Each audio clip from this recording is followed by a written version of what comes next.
여러분, 누군가를 끊임없이 조종하고 통제하려는 사람에게 가장 치명적인 무기가 무엇인지 아십니까? 그것은 날선 논쟁도 격한 감정의 폭발도 아닙니다. 바로 침묵입니다. 당신이 나르시시스트에게 완벽한 침묵으로 대응하는 그 순간, 당신은 그 어떤 말다툼이나 대립보다도 훨씬 파괴적인 일을 해낸 것입니다. 당신은 그들의 정신세계에 엄청난 충격을 가한 것입니다. 왜냐하면 당신의 침묵은 그들을 하찮은 존재로 만들어버리기 때문입니다.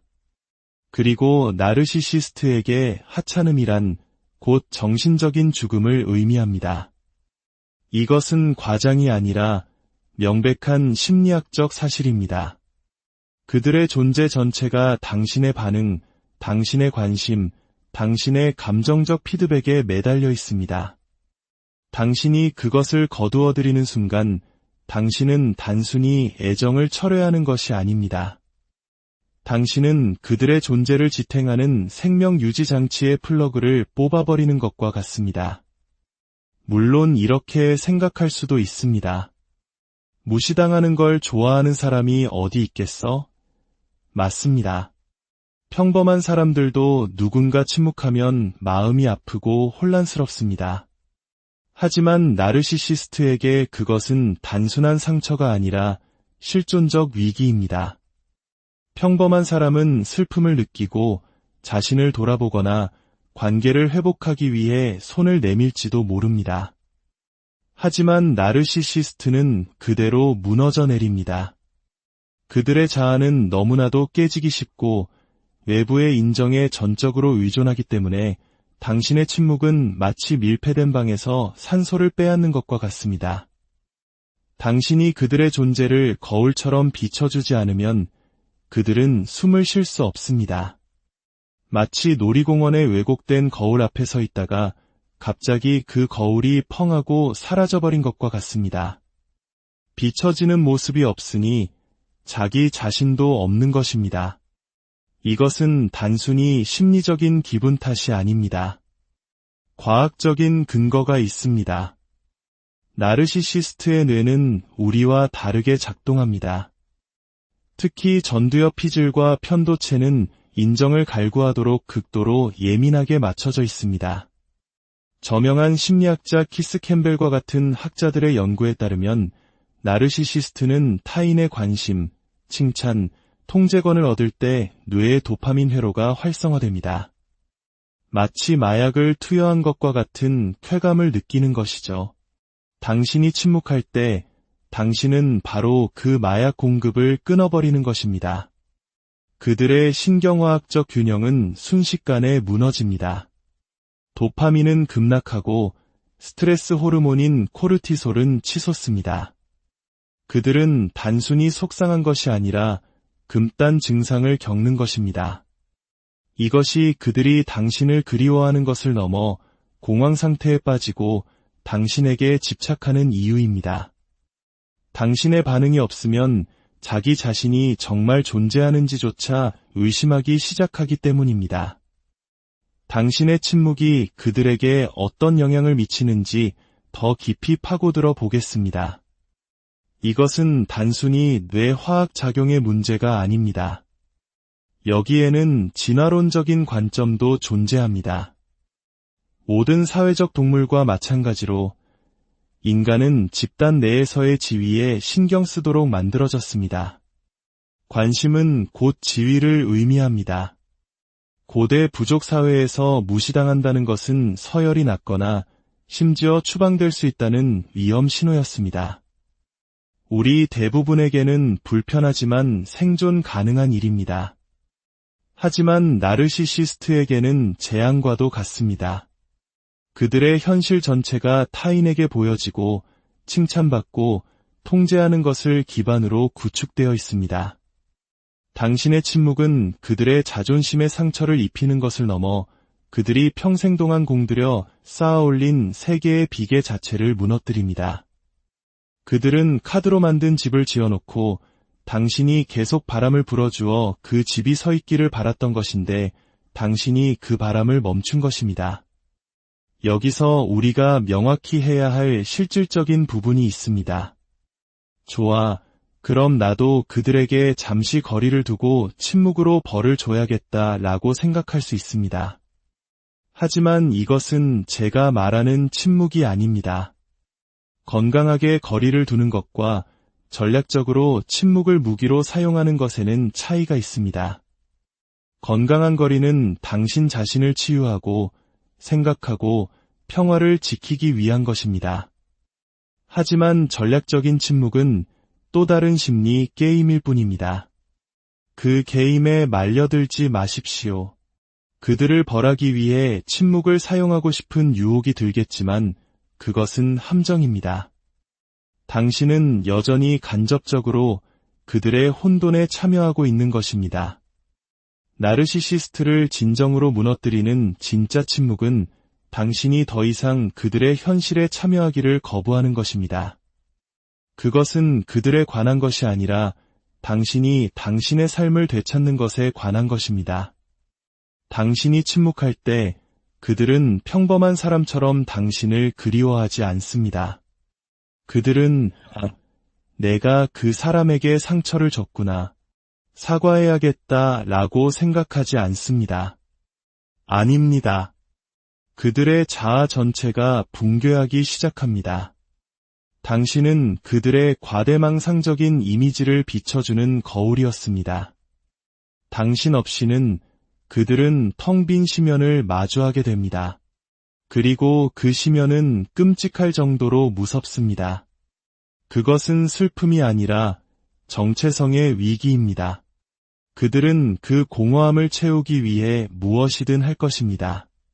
당신에게 전화하고 문자를 보내고 집 앞에 나타날 것입니다. 갑자기 당신과 함께했던 모든 달콤한 순간들을 기억해낼 것입니다. 당신을 아끼기 때문이 아니라 부서진 거울 조각을 필사적으로 다시 맞추기 위해서입니다.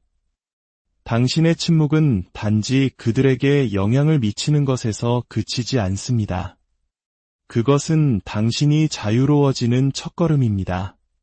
당신은 단지 그들을 끊어내는 것이 아니라 그들이 당신의 마음에 감아놓은 쇠사슬을 끊어내는 것입니다. 당신이 침묵을 지키는 매일매일 당신은 당신 영혼의 한 조각을 되찾고 있는 것입니다. 당신은 이렇게 선언하는 것입니다. 나는 당신의 인정을 받아야만 존재하는 사람이 아니야. 바로 그것이 진정한 힘입니다. 그들이 쫓는 거짓되고 부풀려진 통제력이 아니라 그들의 소음 없이도 당신이 누구인지 아는 것에서 오는 진짜 힘 말입니다. 그렇다면 당신이 그 침묵을 계속 이어가면 어떻게 될까요? 당신이 무너지지 않고 반응하지 않고 단 한 톨의 관심도 주지 않을 때 말입니다. 그때부터 진짜 쇼가 시작됩니다. 그들은 조용히 사라지지 않습니다. 그들은 통제 불능 상태로 회전하는 기계처럼 일정한 사이클을 겪게 됩니다. 그리고 만약 당신이 그 사이클을 이해한다면 그것이 당신에 관한 것이 아니라 생존을 위한 그들의 필사적인 몸부림이라는 것을 알게 될 것입니다. 마약 중독자에게서 공급책이 사라지면 어떻게 될까요? 공황, 절망, 그리고 어떻게든 다시 약을 구하려는 광적인 갈망만이 남습니다. 이것이 바로 당신이 침묵할 때 나르시시스트에게 일어나는 일입니다. 당신의 관심, 당신의 반응, 당신의 감정, 그것이 그들의 마약입니다. 당신은 그들이 아끼는 사람이 아니라 그들의 공급선입니다. 당신이 그것을 끊으면 그들은 나선형으로 혼돈 속으로 추락합니다. 마치 당신이 그들의 생명 유지 장치를 꺼버린 것과 같습니다. 이제 그들이 겪는 혼돈의 단계를 하나씩 살펴보겠습니다. 이 지도를 가지면 당신은 그들의 광기 속에서 길을 잃지 않을 수 있습니다. 첫 번째 단계는 패닉입니다. 심리학자들은 나르시시스트가 나르시시스트적 공급에 의존해 살아간다고 말합니다. 이것은 우리가 흔히 생각하는 사랑이나 유대감, 심지어 존경심과도 다릅니다. 그것은 연료입니다. 그들의 연약한 자아를 부풀려 유지시켜주는 끊임없는 관심, 인정, 심지어 갈등까지도 포함됩니다. 이것 없이는 그들은 불편함을 넘어 금단 증상에 시달립니다. 당신의 침묵은 그들의 뇌에서 도파민을 고갈시키고 코르티솔을 급증시켜 신경계를 과부하 상태로 만듭니다. 이것은 슬픔이 아니라 신경화학적 위기입니다. 그들은 당신의 부재를 슬퍼하는 것이 아니라 자신의 마약을 갈망하고 있는 것입니다. 이 패닉 단계는 일반적인 관계의 어려움과는 전혀 다릅니다. 건강한 사람은 누군가를 그리워할 때 외로움을 느끼거나 자신을 돌아보거나 진심 어린 메시지로 다가갈 수 있습니다. 하지만 나르시시스트는 엉망진창이 됩니다. 그들은 당신의 전화기를 수백 통의 문자로 폭파시킬 것입니다. 애원하는 내용에서부터 분노에 찬 요구까지 극과 극을 오가는 음성 메시지를 남길 것입니다. 소셜미디어 DM, 이메일, 심지어 대담하게도 당신의 집문 앞까지 찾아올 수도 있습니다. 이때 그들은 갑자기 세상에서 가장 다정한 사람이 됩니다.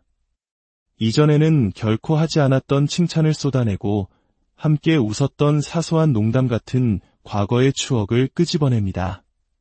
마치 그 모든 순간을 소중히 간직해온 것처럼 말이죠. 그리고 거창한 약속을 합니다. 내가 변할게, 상담 치료를 받을게, 내가 항상 원했던 사람이 될게. 매우 설득력 있게 들리죠? 틀렸습니다. 이것은 러브바밍 2단계입니다. 뉘우침이 아니라 전술입니다. 그들은 벽에 모든 것을 던져보고 무엇이든 하나라도 붙기를 바라는 것입니다. 그들은 당신을 되찾고 싶은 게 아니라 자신의 마약을 되찾고 싶은 것입니다. 두 번째 단계는 분노입니다. 그들의 패닉 가득한 애원과 러브바밍이 실패했을 때 그들의 에너지는 다른 방향으로 전환됩니다. 그들은 포기하는 대신 분노합니다. 아주 격렬하게요. 이 분노는 정상적인 분노와 다릅니다. 우리 대부분은 무언가를 해결하고 잘못된 것을 바로잡고 관계를 회복하기 위해 화를 냅니다. 하지만 나르시시스트적 분노는 해결이 아니라 파괴를 목적으로 합니다. 그들은 문제를 해결하고 싶은 것이 아니라 감히 자신의 통제에서 벗어나 존재하려는 당신을 처벌하고 싶어 합니다. 그들은 당신에 대한 거짓 소문을 퍼뜨리기 시작할 것입니다. 당신의 약점, 비밀, 심지어 당신이 그들에게 털어놓았던 가장 내밀한 이야기까지 무기로 사용할 것입니다. 직장 동료, 친구, 심지어 가족에게까지 당신을 이상한 사람, 불안정한 사람, 악당으로 묘사하며 당신을 사회적으로 고립시키려 할 것입니다. 이것은 당신의 평판을 파괴하여 당신이 결국 자신들에게 돌아올 수밖에 없도록 만들려는 비열한 전략입니다. 이 분노는 개인적으로 느껴지지만 실제로는 그렇지 않습니다. 그들은 당신의 침묵을 잔인한 형벌로 받아들이는데 이는 그들의 가장 깊은 두려움, 즉 자신들이 생각하는 것만큼 대단한 존재가 아닐 수도 있다는 사실을 폭로하기 때문입니다. 세 번째 단계는 냉정한 계산입니다. 뜨거운 분노가 효과가 없다는 것을 깨달으면 그들은 차갑고 계산적인 전략가로 변신합니다.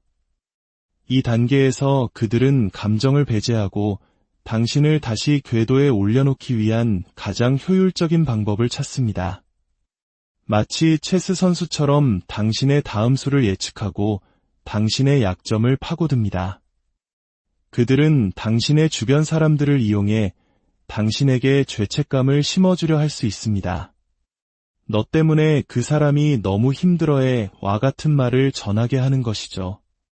혹은 당신의 연민을 자극하기 위해 갑자기 위기 상황을 연출하기도 합니다. 건강 문제나 재정적인 어려움을 꾸며내어 당신의 도움을 요청할 수도 있습니다. 이것은 무작위적인 행동이 아닙니다. 당신이 압박감에 못 이겨 결국 무너질 것이라는데 베팅하는 장기적인 게임입니다. 이 냉담함은 그들이 당신을 결코 파트너나 친구, 한 명의 인간으로 본 적이 없다는 것을 증명합니다. 그들은 당신을 공급원으로만 봤습니다. 네 번째 단계는 붕괴입니다. 패닉, 분노, 계산이 모두 실패하여 당신의 침묵이 굳건히 유지될 때 그들은 무너집니다. 이것은 스트레스로 인한 슬픔이나 자기 성찰과는 다른 나르시시스트적 붕괴입니다. 그들의 자아 전체가 산산조각 나기 시작하는 심리적 뇌파 현상입니다. 당신의 침묵은 그들을 굶주리게 했고 이제 그들의 세계는 안에서부터 무너져 내리고 있습니다.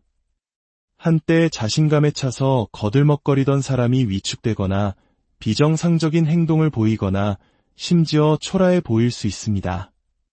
온라인에 자랑하던 삶의 모습을 더 이상 올리지 않고 외모를 가꾸지 않거나 자기 파괴적인 습관에 빠져들 수도 있습니다. 어떤 경우에는 우울증에 빠지기도 하는데 이는 치유를 추구하는 우울증이 아니라 자기 연민과 분노로 가득 찬 우울증입니다. 이 단계는 당신의 연민을 자극할 수 있기 때문에 매우 까다롭습니다. 한때 거대해 보였던 누군가가 껍데기만 남은 모습을 보는 것은 마음 아픈 일입니다. 하지만 분명히 말하건대 이것은 당신의 책임이 아닙니다. 그들의 붕괴는 당신의 침묵 때문이 아니라 타인의 박수 없이는 스스로 설 수 없었던 그들 자신의 의존성의 필연적인 결과입니다.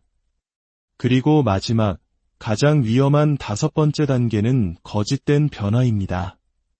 나르시시스트가 밑바닥을 쳤다고 생각할 때, 그들의 혼돈이 끝났다고 생각될 때 기이한 일이 일어납니다. 그들은 잿더미 속에서 부활합니다. 부서진 껍데기가 아니라 당신이 항상 꿈꿔왔던 바로 그 사람의 모습으로 말입니다. 갑자기 친절해지고 자기 성찰을 하며 심지어 연약한 모습까지 보입니다. 자신의 잘못을 인정하고 변화를 약속합니다. 이것은 변화가 아니라 그들의 가장 정교한 조종술입니다. 당신을 다시 궤도 안으로 끌어들이기 위해 설계된 계산된 연기입니다. 이것이 위험한 이유는 너무나도 진짜처럼 느껴지기 때문입니다. 그들은 당신을 장군이 전장을 연구하듯 연구합니다. 당신이 그들에게서 무엇을 원했는지 기억해내고 그것을 그대로 연기합니다. 공감을 원했습니까? 그들은 공감하는 척할 것입니다. 책임을 원했습니까? 그들은 책임지는 척할 것입니다. 하지만 이것은 진짜가 아닙니다. 진짜 변화는 느리고 지저분하며 타인의 고통에 초점을 맞춥니다. 그들의 변화는 빠르고 세련되며 자기중심적입니다. 그들은 치유되고 있는 것이 아니라 사냥하고 있는 것입니다. 오늘 이 이야기가 당신의 마음에 울림을 주었다면 좋아요와 구독으로 저희에게 힘을 실어주십시오. 여러분의 작은 관심은 저희가 더 깊이 있고 의미 있는 콘텐츠를 만드는 데 큰 원동력이 됩니다. 또한 이 영상을 공유하는 것은 어둠 속을 헤매는 또 다른 누군가에게 작은 등불을 켜주는 일이 될 수 있습니다. 당신의 선한 영향력이 더 널리 퍼지기를 기원합니다. 결론적으로 당신의 침묵이 만들어내는 이 모든 혼돈의 사이클을 지켜보면서 당신은 중요한 진실을 깨닫게 됩니다. 이 모든 것은 당신에 관한 것이 아니라는 사실입니다. 그것은 굶주린 자아를 채우려는 한 사람의 필사적인 몸부림일 뿐입니다. 그들이 패닉, 분노, 계산, 붕괴, 그리고 거짓된 변화의 사이클을 도는 동안 당신에게도 놀라운 변화가 일어나고 있습니다.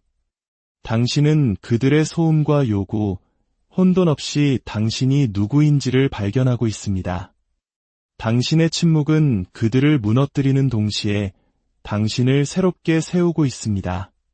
그들이 결코 가질 수 없는 내면에서 우러나오는 견고한 힘을 가진 사람으로 말입니다. 당신의 고요함 속에서 비로소 여러분, 누군가를 끊임없이 조종하고 통제하려는 사람에게 가장 치명적인 무기가 무엇인지 아십니까? 그것은 날선 논쟁도 격한 감정의 폭발도 아닙니다. 바로 침묵입니다. 당신이 나르시시스트에게 완벽한 침묵으로 대응하는 그 순간, 당신은 그 어떤 말다툼이나 대립보다도 훨씬 파괴적인 일을 해낸 것입니다. 당신은 그들의 정신세계에 엄청난 충격을 가한 것입니다. 왜냐하면 당신의 침묵은 그들을 하찮은 존재로 만들어버리기 때문입니다. 그리고 나르시시스트에게 하찮음이란 곧 정신적인 죽음을 의미합니다. 이것은 과장이 아니라 명백한 심리학적 사실입니다. 그들의 존재 전체가 당신의 반응, 당신의 관심, 당신의 감정적 피드백에 매달려 있습니다. 당신이 그것을 거두어들이는 순간 당신은 단순히 애정을 철회하는 것이 아닙니다. 당신은 그들의 존재를 지탱하는 생명 유지 장치의 플러그를 뽑아버리는 것과 같습니다. 물론 이렇게 생각할 수도 있습니다. 무시당하는 걸 좋아하는 사람이 어디 있겠어? 맞습니다. 평범한 사람들도 누군가 침묵하면 마음이 아프고 혼란스럽습니다. 하지만 나르시시스트에게 그것은 단순한 상처가 아니라 실존적 위기입니다.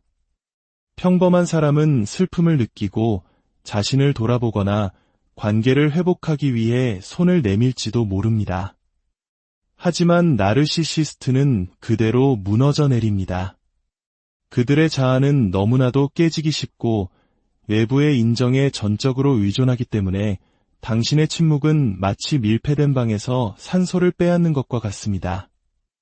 당신이 그들의 존재를 거울처럼 비춰주지 않으면 그들은 숨을 쉴 수 없습니다. 마치 놀이공원의 왜곡된 거울 앞에 서 있다가 갑자기 그 거울이 펑하고 사라져버린 것과 같습니다. 비춰지는 모습이 없으니 자기 자신도 없는 것입니다. 이것은 단순히 심리적인 기분 탓이 아닙니다. 과학적인 근거가 있습니다. 나르시시스트의 뇌는 우리와 다르게 작동합니다. 특히 전두엽 피질과 편도체는 인정을 갈구하도록 극도로 예민하게 맞춰져 있습니다. 저명한 심리학자 키스 캠벨과 같은 학자들의 연구에 따르면 나르시시스트는 타인의 관심, 칭찬, 통제권을 얻을 때 뇌의 도파민 회로가 활성화됩니다. 마치 마약을 투여한 것과 같은 쾌감을 느끼는 것이죠. 당신이 침묵할 때 당신은 바로 그 마약 공급을 끊어버리는 것입니다. 그들의 신경화학적 균형은 순식간에 무너집니다. 도파민은 급락하고 스트레스 호르몬인 코르티솔은 치솟습니다.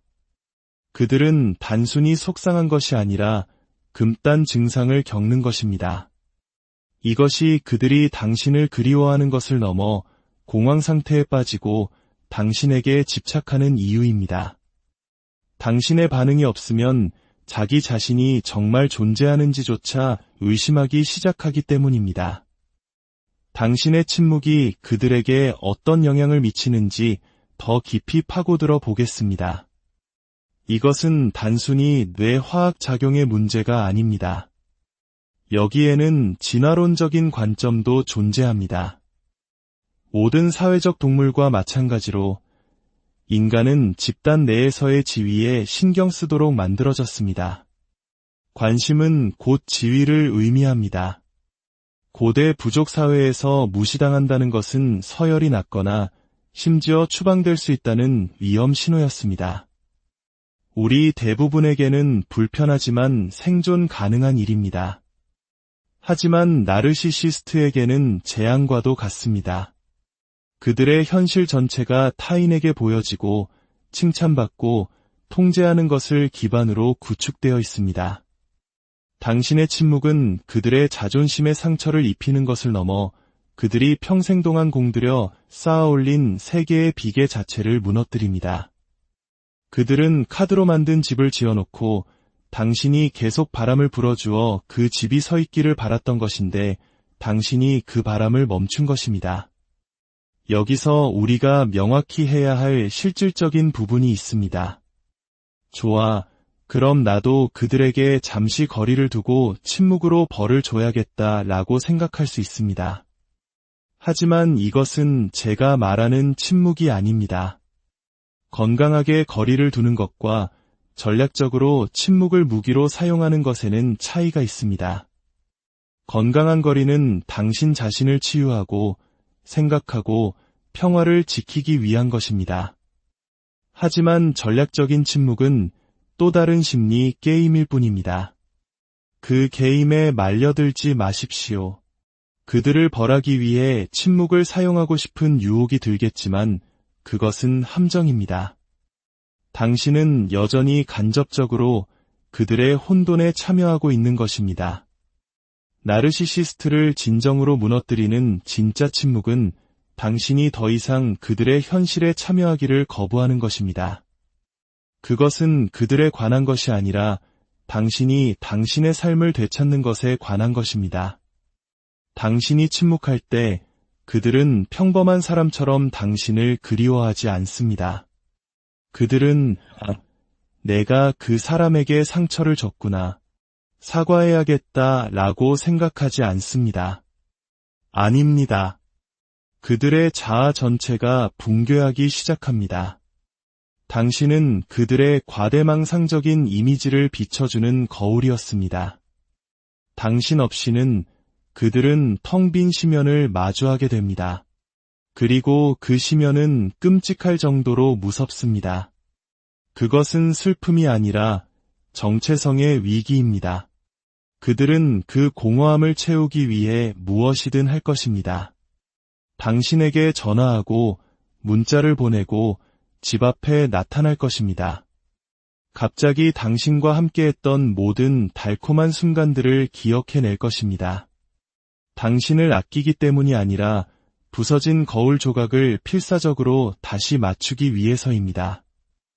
당신의 침묵은 단지 그들에게 영향을 미치는 것에서 그치지 않습니다.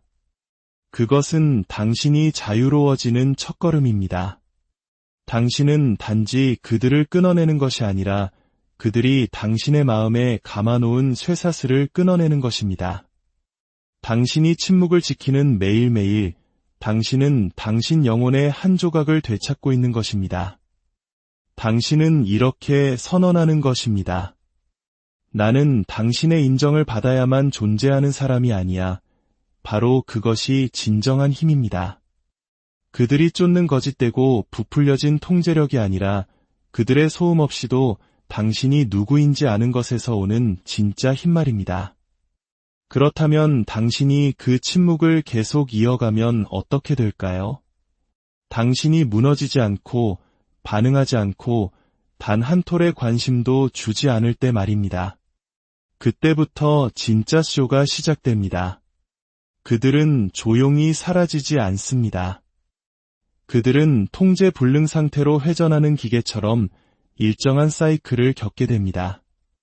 그리고 만약 당신이 그 사이클을 이해한다면 그것이 당신에 관한 것이 아니라 생존을 위한 그들의 필사적인 몸부림이라는 것을 알게 될 것입니다.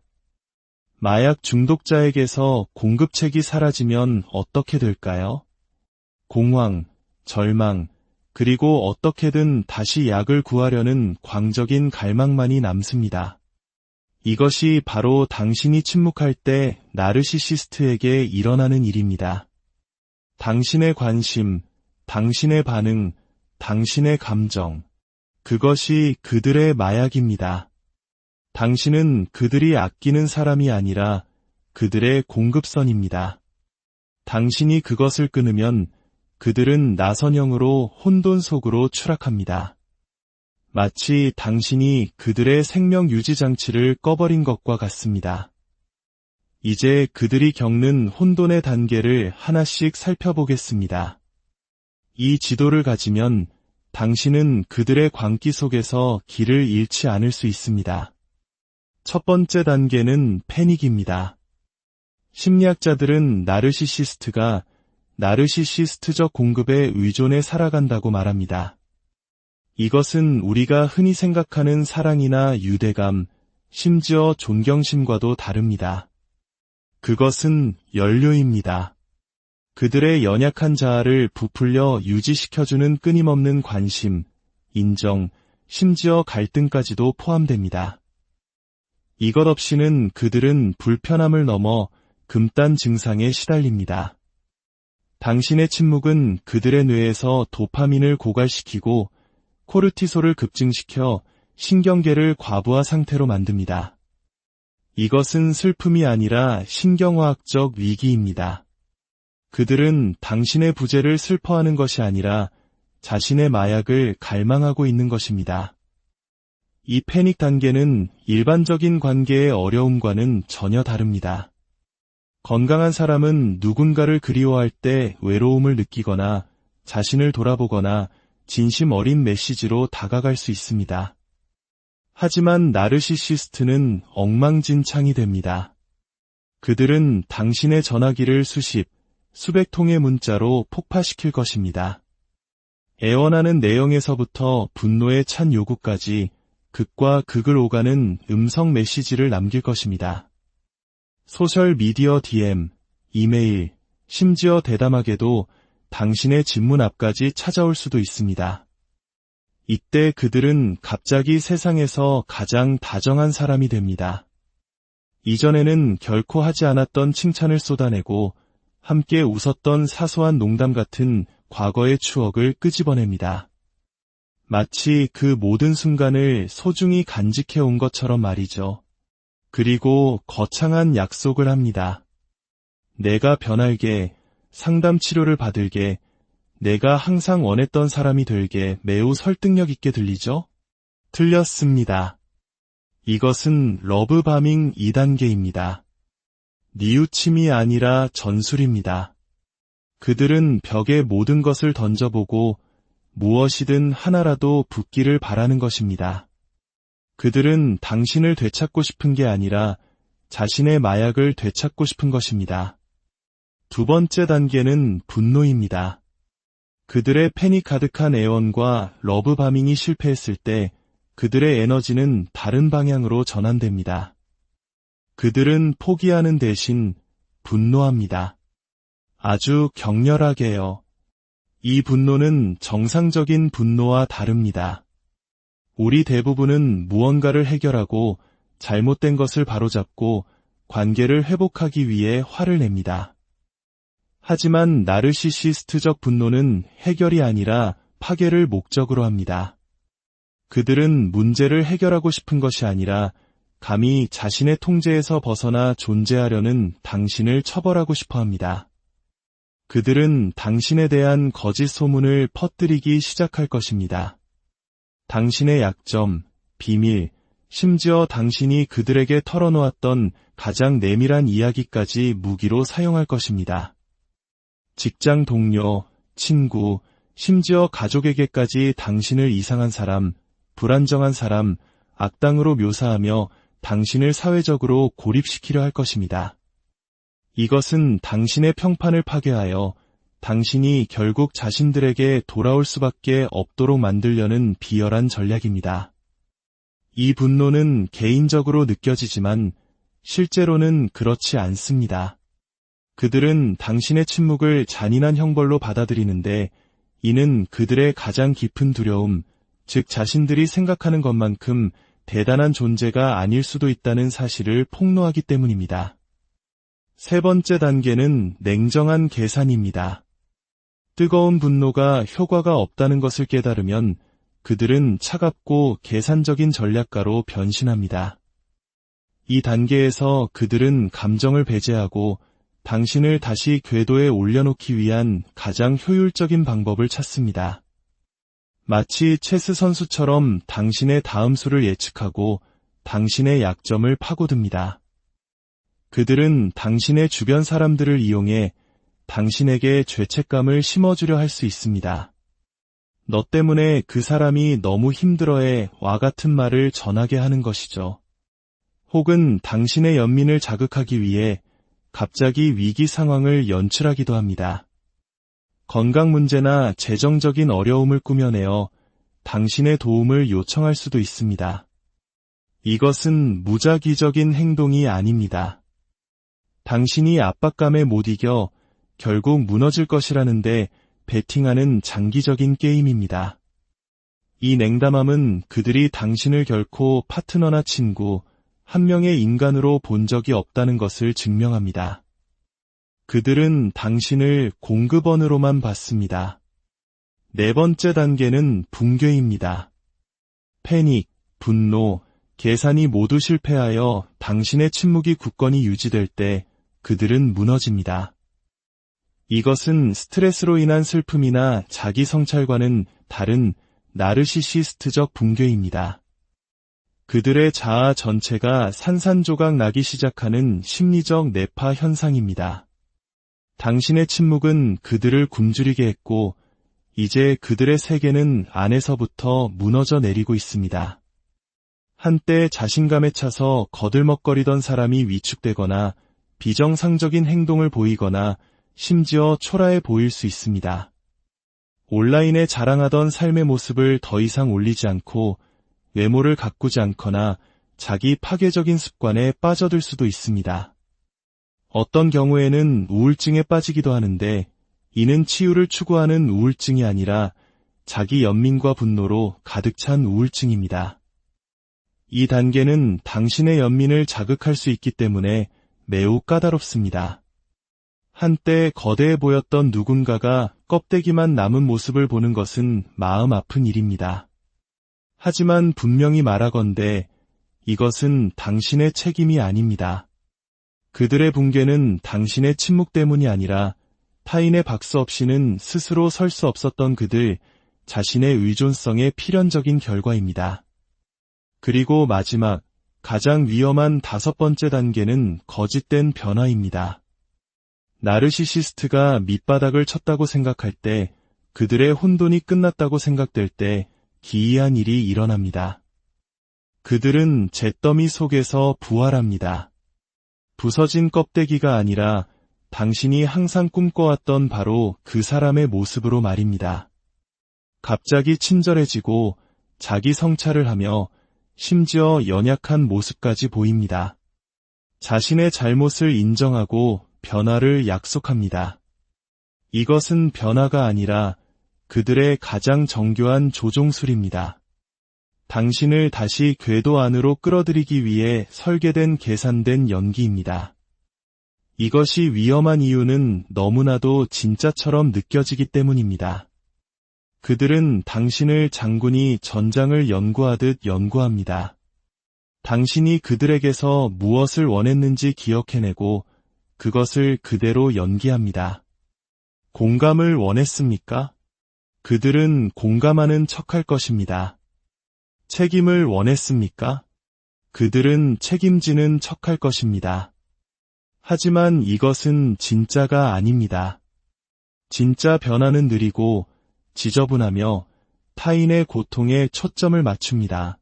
그들의 변화는 빠르고 세련되며 자기중심적입니다. 그들은 치유되고 있는 것이 아니라 사냥하고 있는 것입니다. 오늘 이 이야기가 당신의 마음에 울림을 주었다면 좋아요와 구독으로 저희에게 힘을 실어주십시오. 여러분의 작은 관심은 저희가 더 깊이 있고 의미 있는 콘텐츠를 만드는 데 큰 원동력이 됩니다.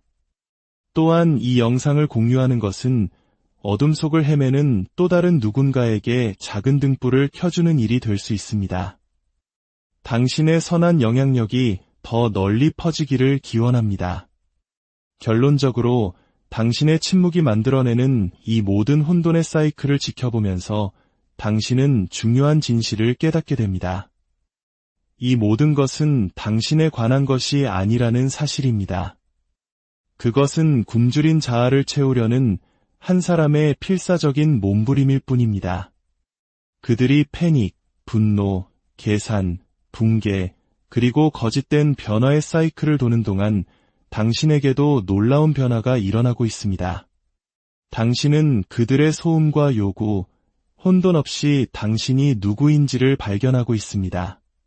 당신의 침묵은 그들을 무너뜨리는 동시에 당신을 새롭게 세우고 있습니다. 그들이 결코 가질 수 없는 내면에서 우러나오는 견고한 힘을 가진 사람으로 말입니다.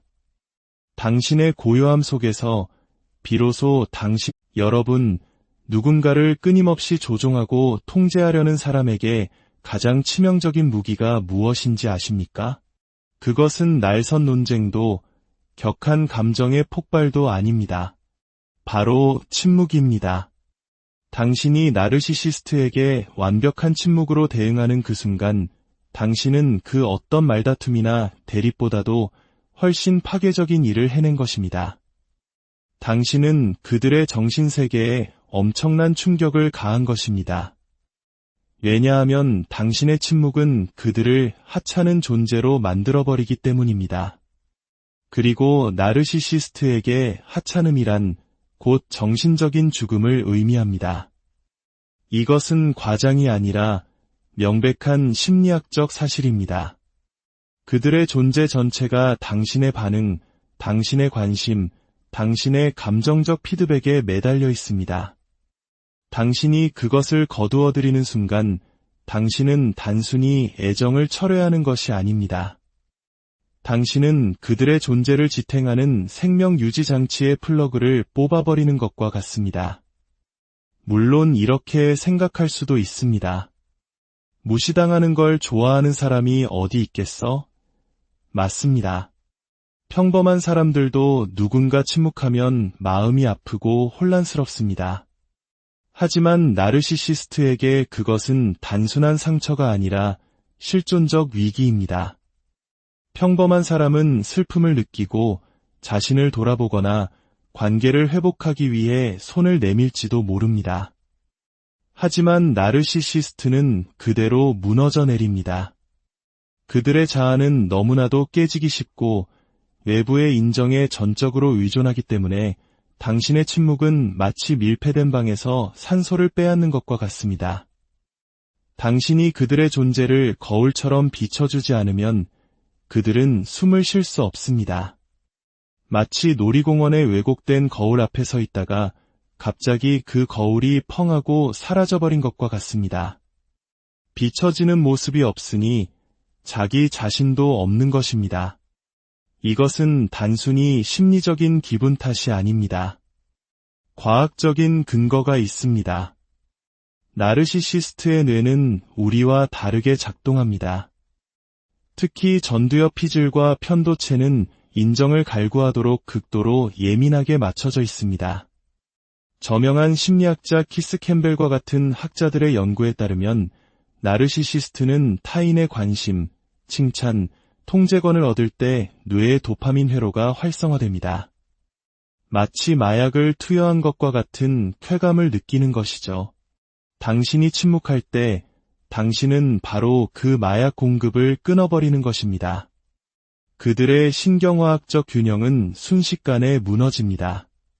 도파민은 급락하고 스트레스 호르몬인 코르티솔은 치솟습니다.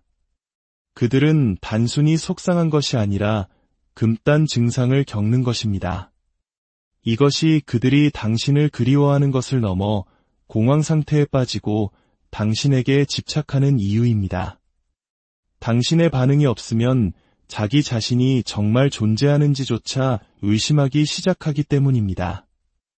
당신의 침묵이 그들에게 어떤 영향을 미치는지 더 깊이 파고들어 보겠습니다. 이것은 단순히 뇌화학 작용의 문제가 아닙니다.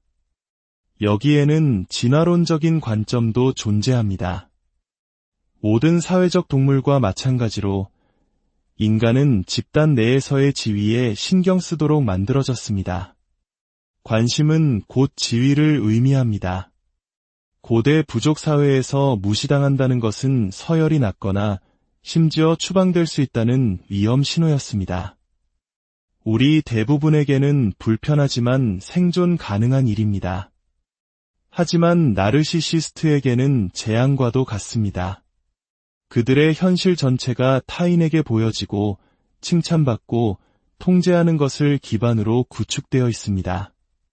당신의 침묵은 그들의 자존심에 상처를 입히는 것을 넘어 그들이 평생 동안 공들여 쌓아올린 세계의 비계 자체를 무너뜨립니다. 그들은 카드로 만든 집을 지어놓고 당신이 계속 바람을 불어주어 그 집이 서 있기를 바랐던 것인데 당신이 그 바람을 멈춘 것입니다. 여기서 우리가 명확히 해야 할 실질적인 부분이 있습니다. 좋아, 그럼 나도 그들에게 잠시 거리를 두고 침묵으로 벌을 줘야겠다 라고 생각할 수 있습니다. 하지만 이것은 제가 말하는 침묵이 아닙니다. 건강하게 거리를 두는 것과 전략적으로 침묵을 무기로 사용하는 것에는 차이가 있습니다. 건강한 거리는 당신 자신을 치유하고 생각하고 평화를 지키기 위한 것입니다. 하지만 전략적인 침묵은 또 다른 심리 게임일 뿐입니다. 그 게임에 말려들지 마십시오. 그들을 벌하기 위해 침묵을 사용하고 싶은 유혹이 들겠지만 그것은 함정입니다. 당신은 여전히 간접적으로 그들의 혼돈에 참여하고 있는 것입니다. 나르시시스트를 진정으로 무너뜨리는 진짜 침묵은 당신이 더 이상 그들의 현실에 참여하기를 거부하는 것입니다. 그것은 그들에 관한 것이 아니라 당신이 당신의 삶을 되찾는 것에 관한 것입니다. 당신이 침묵할 때 그들은 평범한 사람처럼 당신을 그리워하지 않습니다. 그들은 내가 그 사람에게 상처를 줬구나. 사과해야겠다 라고 생각하지 않습니다. 아닙니다.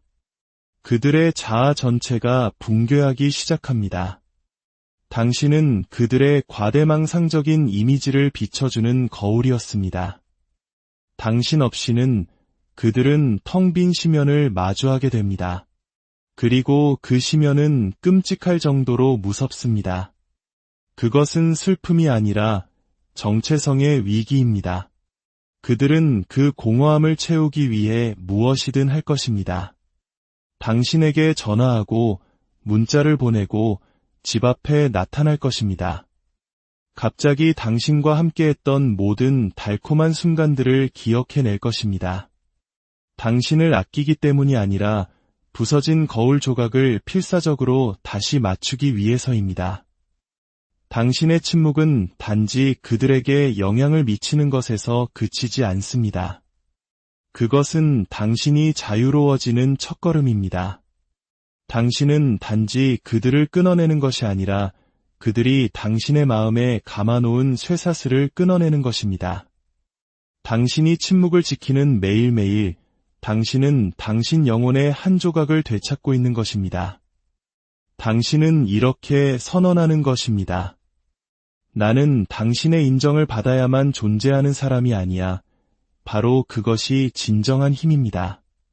그들이 쫓는 거짓되고 부풀려진 통제력이 아니라 그들의 소음 없이도 당신이 누구인지 아는 것에서 오는 진짜 힘말입니다. 그렇다면 당신이 그 침묵을 계속 이어가면 어떻게 될까요? 당신이 무너지지 않고 반응하지 않고 단 한 톨의 관심도 주지 않을 때 말입니다. 그때부터 진짜 쇼가 시작됩니다.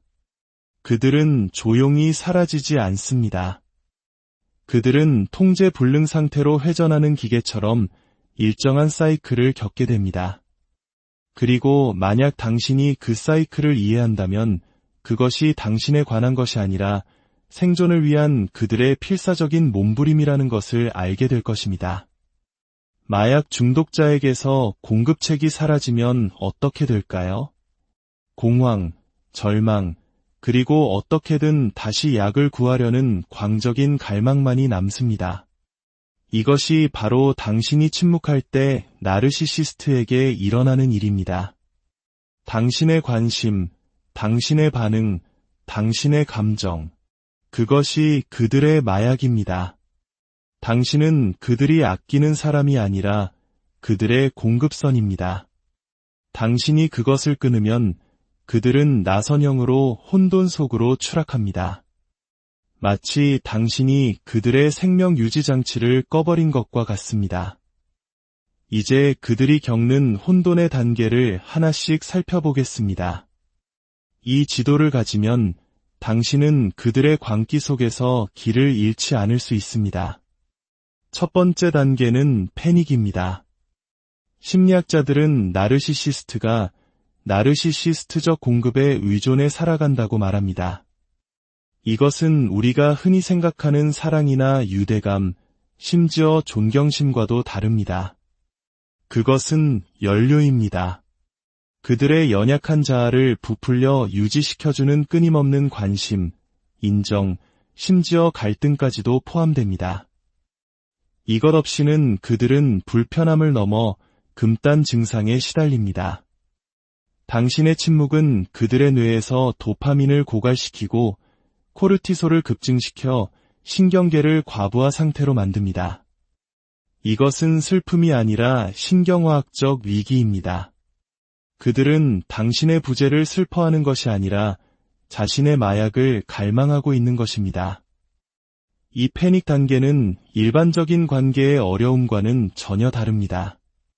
건강한 사람은 누군가를 그리워할 때 외로움을 느끼거나 자신을 돌아보거나 진심 어린 메시지로 다가갈 수 있습니다.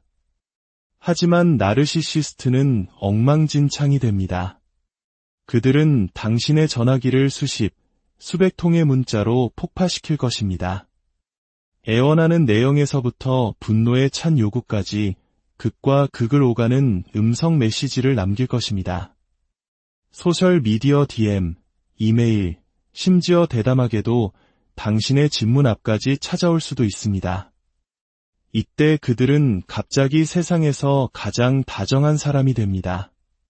이전에는 결코 하지 않았던 칭찬을 쏟아내고 함께 웃었던 사소한 농담 같은 과거의 추억을 끄집어냅니다. 마치 그 모든 순간을 소중히 간직해온 것처럼 말이죠. 그리고 거창한 약속을 합니다. 내가 변할게, 상담 치료를 받을게, 내가 항상 원했던 사람이 될게. 매우 설득력 있게 들리죠? 틀렸습니다. 이것은 러브바밍 2단계입니다. 뉘우침이 아니라 전술입니다. 그들은 벽에 모든 것을 던져보고 무엇이든 하나라도 붙기를 바라는 것입니다. 그들은 당신을 되찾고 싶은 게 아니라 자신의 마약을 되찾고 싶은 것입니다. 두 번째 단계는 분노입니다. 그들의 패닉 가득한 애원과 러브바밍이 실패했을 때 그들의 에너지는 다른 방향으로 전환됩니다. 그들은 포기하는 대신 분노합니다. 아주 격렬하게요. 이 분노는 정상적인 분노와 다릅니다. 우리 대부분은 무언가를 해결하고 잘못된 것을 바로잡고 관계를 회복하기 위해 화를 냅니다.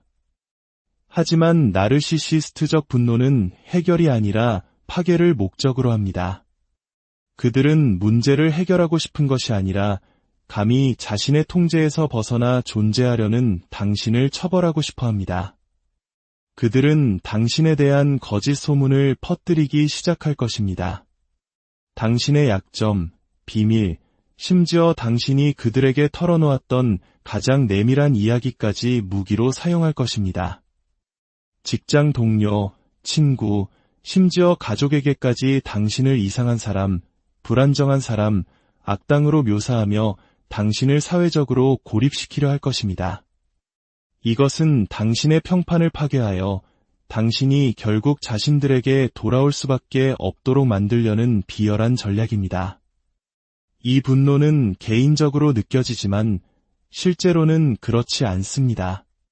그들은 당신의 침묵을 잔인한 형벌로 받아들이는데 이는 그들의 가장 깊은 두려움, 즉 자신들이 생각하는 것만큼 대단한 존재가 아닐 수도 있다는 사실을 폭로하기 때문입니다. 세 번째 단계는 냉정한 계산입니다. 뜨거운 분노가 효과가 없다는 것을 깨달으면 그들은 차갑고 계산적인 전략가로 변신합니다. 이 단계에서 그들은 감정을 배제하고 당신을 다시 궤도에 올려놓기 위한 가장 효율적인 방법을 찾습니다. 마치 체스 선수처럼 당신의 다음 수를 예측하고 당신의 약점을 파고듭니다. 그들은 당신의 주변 사람들을 이용해 당신에게 죄책감을 심어주려 할 수 있습니다. 너 때문에 그 사람이 너무 힘들어해 와 같은 말을 전하게 하는 것이죠. 혹은 당신의 연민을 자극하기 위해 갑자기 위기 상황을 연출하기도 합니다. 건강 문제나 재정적인 어려움을 꾸며내어 당신의 도움을 요청할 수도 있습니다. 이것은 무작위적인 행동이 아닙니다.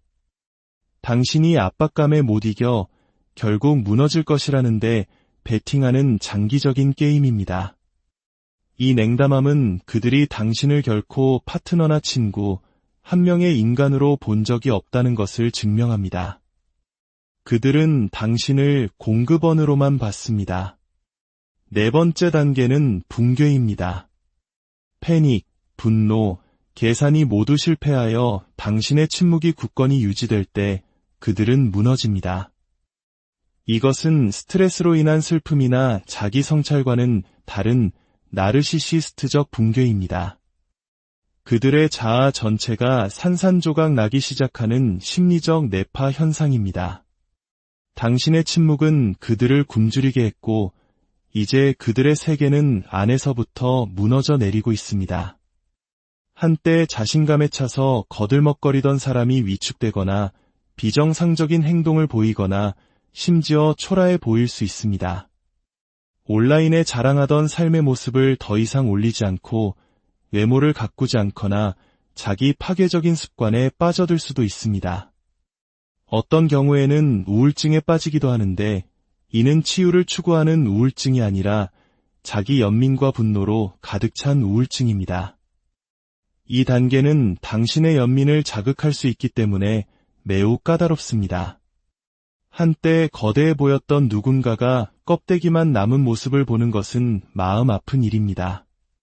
하지만 분명히 말하건대 이것은 당신의 책임이 아닙니다. 그들의 붕괴는 당신의 침묵 때문이 아니라 타인의 박수 없이는 스스로 설 수 없었던 그들 자신의 의존성의 필연적인 결과입니다. 그리고 마지막, 가장 위험한 다섯 번째 단계는 거짓된 변화입니다. 나르시시스트가 밑바닥을 쳤다고 생각할 때, 그들의 혼돈이 끝났다고 생각될 때 기이한 일이 일어납니다. 그들은 잿더미 속에서 부활합니다. 부서진 껍데기가 아니라 당신이 항상 꿈꿔왔던 바로 그 사람의 모습으로 말입니다. 갑자기 친절해지고 자기 성찰을 하며 심지어 연약한 모습까지 보입니다. 자신의 잘못을 인정하고 변화를 약속합니다. 이것은 변화가 아니라 그들의 가장 정교한 조종술입니다. 당신을 다시 궤도 안으로 끌어들이기 위해 설계된 계산된 연기입니다. 이것이 위험한 이유는 너무나도 진짜처럼 느껴지기 때문입니다. 그들은 당신을 장군이 전장을 연구하듯 연구합니다. 당신이 그들에게서 무엇을 원했는지 기억해내고 그것을 그대로 연기합니다. 공감을 원했습니까? 그들은 공감하는 척할 것입니다. 책임을 원했습니까? 그들은 책임지는 척할 것입니다. 하지만 이것은 진짜가 아닙니다.